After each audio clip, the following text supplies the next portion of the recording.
Get out. Just get out. The words didn't sting as much as they probably should have. I stood there, staring at the polished marble floor of the foyer, feeling a profound sense of nothingness. My brother, Ryan, was still screaming, his face contorted into a mask of ugly, self-righteous fury. You are a vicious, jealous little snake, Dylan. Ryan spat the words, his finger jabbed toward my face. Look at Lucas. Look at him.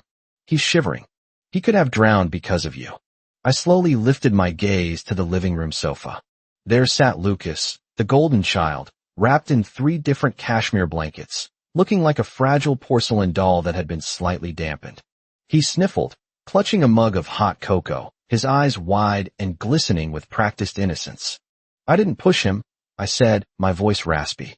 It was the truth, but in this house, the truth was whatever Lucas wanted it to be.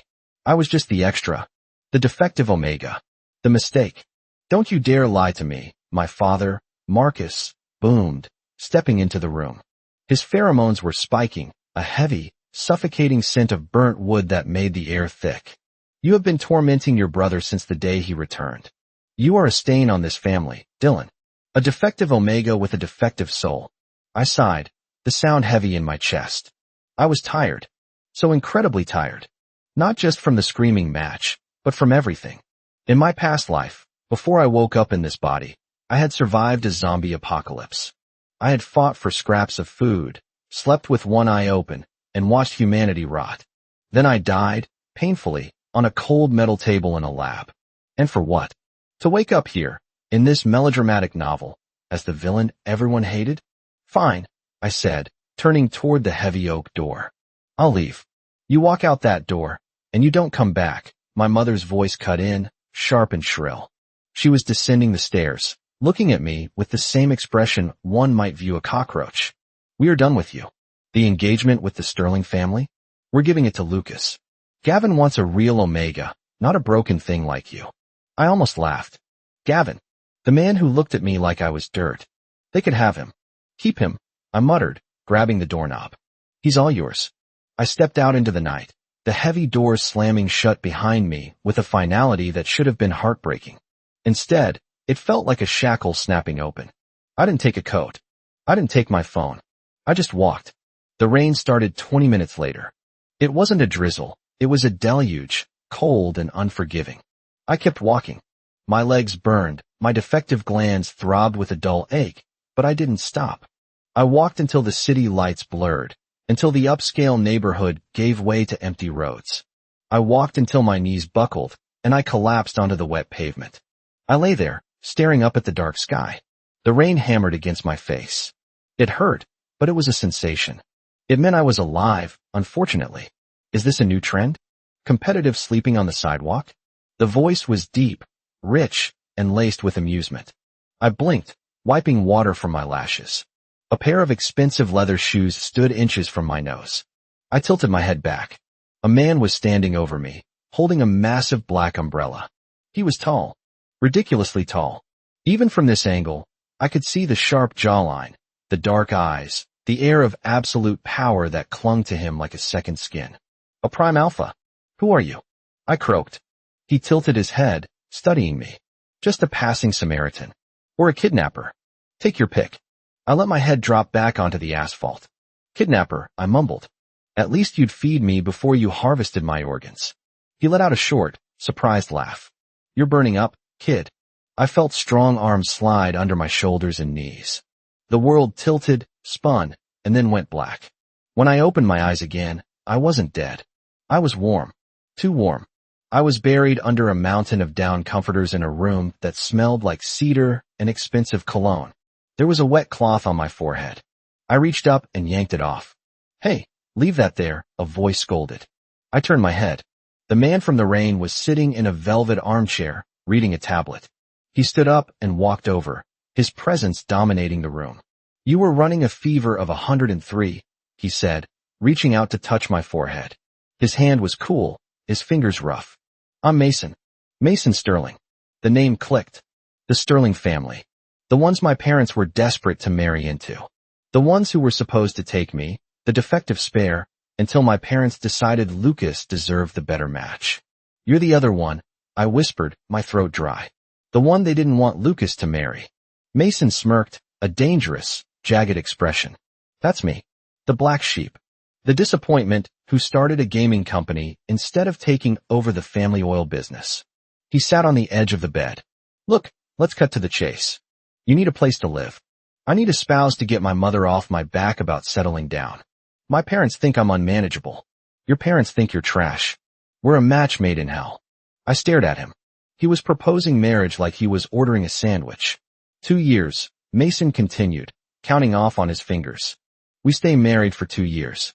You get a roof over your head, protection from your crazy family, and $50,000 a month in allowance. After 2 years, we divorce. Clean break. I sat up slowly. The room spun, but I steadied myself. You know I'm a defective omega, right?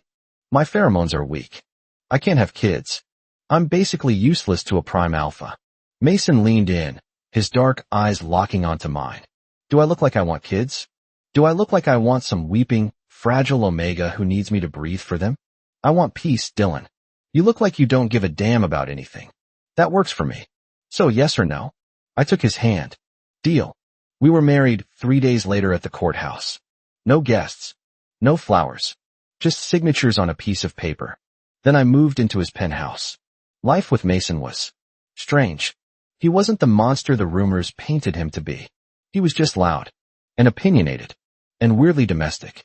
One night, about a week in, I was sitting on the couch, staring at the wall.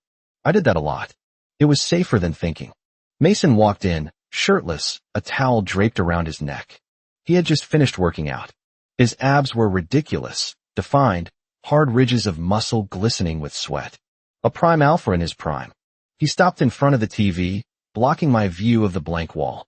You've been staring at that plaster for 3 hours, he said. It's a nice wall, I replied, not moving. Mason huffed. I made dinner. Eat. He pointed to the kitchen island. There was a bowl of something steaming. I walked over. Risotto. It smelled incredible. I picked up the spoon and started eating, shoveling the food into my mouth as fast as I could. In the apocalypse, if you didn't eat fast, you didn't eat. Whoa, slow down, Mason said, leaning against the counter. Nobody's gonna steal it. I swallowed a massive bite. Habit. He frowned, his dark brows knitting together. Did they starve you? Your family? No, I said. I just like to be efficient. He watched me for a moment, his expression unreadable. Then he reached out and brushed a grain of rice off my cheek. His thumb lingered for a second, warm and rough. You're a strange one, Dylan, he murmured. You have no idea, I thought. The first time I smelled him properly was 2 weeks later. I was in the living room, reading a book I wasn't actually absorbing, when he sat down next to me. He was close. Too close. And suddenly, the air was filled with it. Citrus. Bright, sharp, effervescent citrus. Like cracking open a can of cold orange soda on a scorching day. It was fizzy and sweet, but with a stinging bite of carbonation underneath. I sniffed the air involuntarily. Mason froze. What? Do I smell bad? No, I said, leaning closer without thinking. You smell like soda. He blinked. Soda? Yeah, citrus soda. It's nice. Mason's ears turned a distinct shade of pink. He cleared his throat, shifting awkwardly. Well, yours smells like grapefruit. I paused. You can smell me? I'm defective. My scent is barely there. It's faint, Mason admitted, his voice dropping an octave. But I can smell it. It's bitter, like the rind of a grapefruit. But underneath, it's sweet. We stared at each other for a long moment, the air between us charging with static electricity. Then he abruptly stood up. I have to go check emails, he announced loudly, practically marching out of the room. I touched my neck, feeling a strange heat rising under my skin. That heat didn't go away. Over the next few days, it grew. A low, thrumming ache in my lower belly. A persistent itch deep under my skin. I ignored it. I was good at ignoring pain. But then the fever started. It hit me on a Tuesday evening. Mason was late coming home from the office. I was sitting on the floor, hugging my knees, shaking. It felt like fire was running through my veins, but my bones were made of ice. My gland, the scarred, useless thing on the back of my neck, was throbbing in time with my heartbeat. It hurt. God, it hurt. It reminded me of the labs. The needles. The scalpels. I needed it out. If I cut it out, the pain would stop. My eyes landed on the fruit bowl on the coffee table. There was a paring knife next to a half-eaten apple. I reached for it. My hand was trembling so hard I almost dropped it. I gripped the handle, turning the blade toward my neck. Just a quick slice. Just cut the source of the pain. Dylan. The roar shook the windows. Before I could process the sound, a blur of motion slammed into me. The knife went flying across the room, clattering against the hardwood. Mason was on top of me, pinning my wrists to the carpet. His eyes were wild, his pupils blown wide. What the hell are you doing? He screamed, his voice cracking. It hurts, I gasped, tears leaking out of my eyes. It burns. Get it out. Mason's expression shattered. He realized what was happening. Heat. A defective, violent heat. He pulled me up, dragging me into his lap. His pheromones exploded into the room. A tidal wave of carbonated citrus, heavy and thick, trying to drown out my distress. Chill. I've got you. He whispered, rocking me back and forth. I've got you. I'm going to get the suppressants. No. I shrieked, thrashing in his arms. No needles. No drugs. Don't you dare. The memory of the lab overlapped with reality. I saw white coats, not Mason. I saw restraints, not his arms. Okay. No needles, Mason said quickly, holding me tighter. No needles. I promise. Then help me. I sobbed, clutching his shirt. Please. Make it stop. Mason hesitated. There was only one other way to calm a heat this volatile without drugs. May I? He asked, his voice rough, brushing the hair away from the back of my neck. Can I mark you, Dylan? Just a temporary mark. It will help. I nodded frantically. Yes. Anything. He leaned down. I felt his hot breath against my skin, and then the sharp pierce of his teeth sinking into my gland. I cried out, arching my back, but the pain vanished instantly, replaced by a flood of warmth. It was like liquid sunshine pouring into my bloodstream. The citrus scent mixed with my bitter grapefruit, creating something new, something sweet and intoxicating. He didn't pull away immediately. He licked the bite mark, soothing the sting, his tongue hot and wet. I melted against him, every muscle in my body turning to jelly. Better? He murmured against my skin. Yeah, I breathed.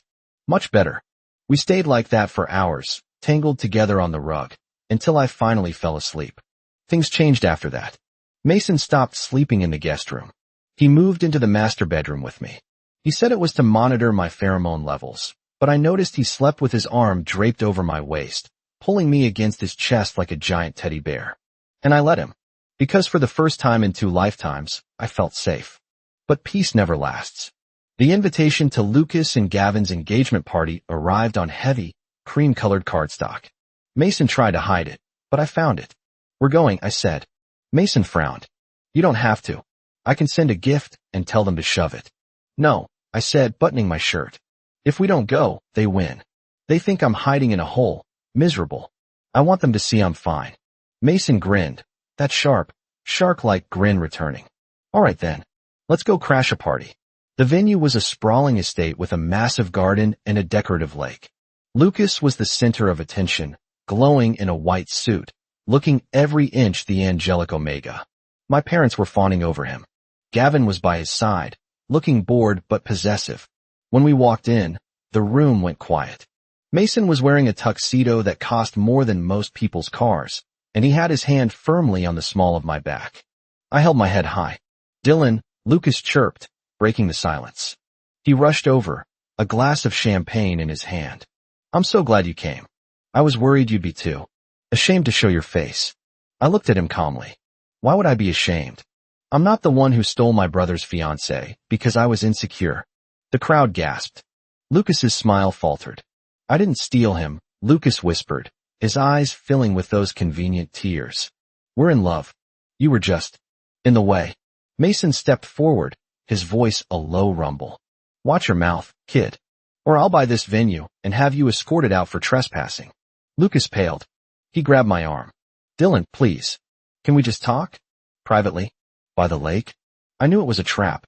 It was always a trap. But I was tired of running. Fine, I said. We walked out to the wooden dock extending over the dark water. The party noise faded.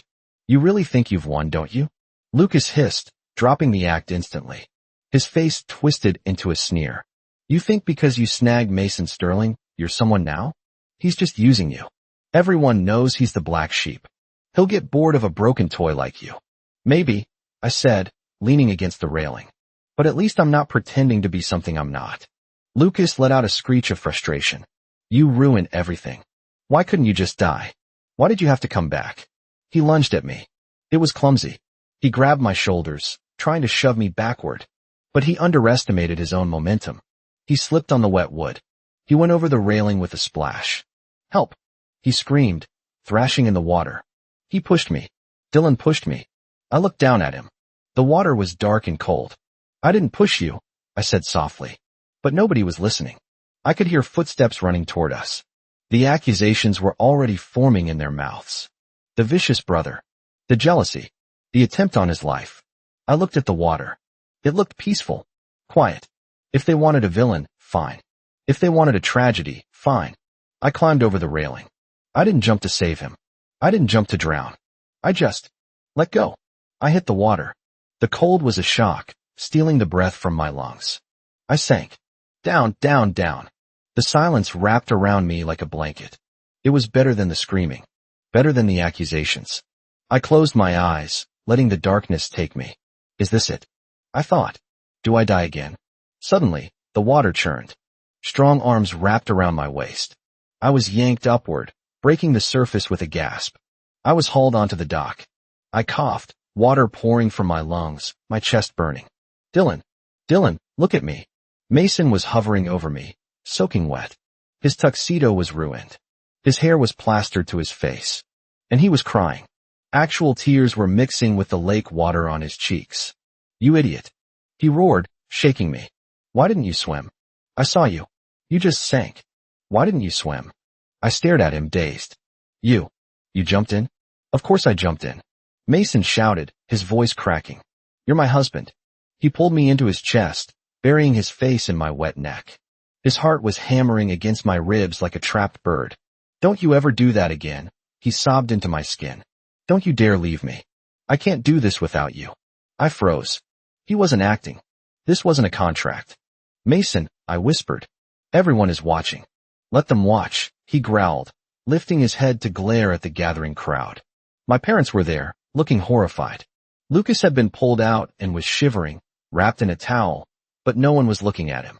They were looking at the prime alpha cradling his defective omega like he was the most precious thing in the world. My father stepped forward. Dylan, what have you done? Shut up.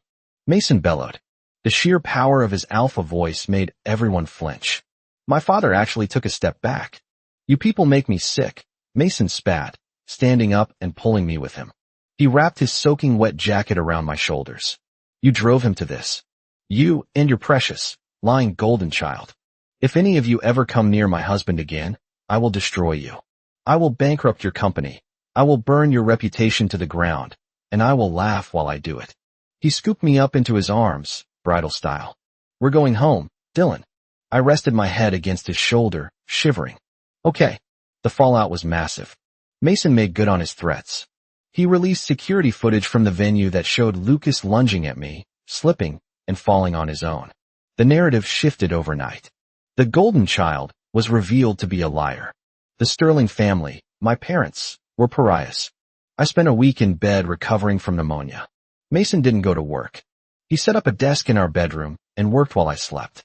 One afternoon, I woke up to find him sitting on the edge of the bed, peeling an apple. He was concentrating so hard, his tongue poking out the corner of his mouth. You're terrible at that, I rasped. You're taking half the fruit off with the skin. Mason jumped. He looked at me, relief flooding his face. You're awake. He put the knife down and took my hand. Why? I asked. Why did you save me? Why do you care? I'm broken, Mason. I'm empty inside. I don't know how to be a person anymore. Mason squeezed my hand. Then we'll figure it out. You say you're empty? Fine. I'll fill you up. We'll find things you like. We'll try every hobby, visit every city, eat every weird food until we find something that makes you want to stay. He leaned in, his dark eyes intense. You're not broken, Dylan. You're just in standby mode. And I'm patient. I looked at him. Really looked at him. And for the first time since the apocalypse, the ice in my chest cracked. Okay, I whispered. Okay. Okay. I'll try. 3 months later. The penthouse was different. It was messy. There were video game controllers on the coffee table. There was a cat tree in the corner. We had found the cat shivering in a bush outside the apartment complex. A tiny, white ball of fluff with one blue eye and one green eye. Mason wanted to call it Destroyer. I overruled him. We named him Machi. I was in the kitchen, trying to bake. It was a disaster. There was flour everywhere. Mason walked in, home from work. He stopped, looking at the mess. What happened here? Did a bakery explode? I'm trying to make cookies, I said, wiping flour off my nose. It's harder than it looks. Mason laughed, walking over to wrap his arms around my waist from behind. He rested his chin on my shoulder. Smells good, though? Like burnt sugar and grapefruit. I leaned back into him.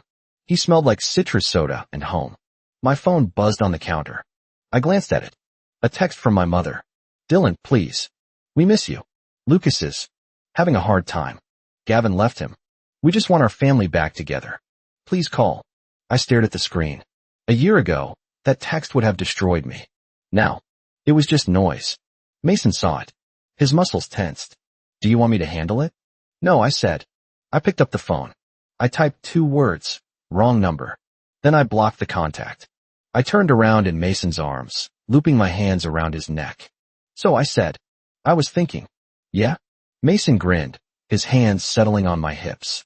You said we could go anywhere. Find things I like. Mason nodded seriously. Anywhere. Name it. I want to see the ocean, I said. I've never seen the ocean. Not in this life, and not in the last one. I want to stand on the sand and see water that goes on forever. Mason's eyes softened. He leaned down and kissed me. It was slow, deep, and full of promises.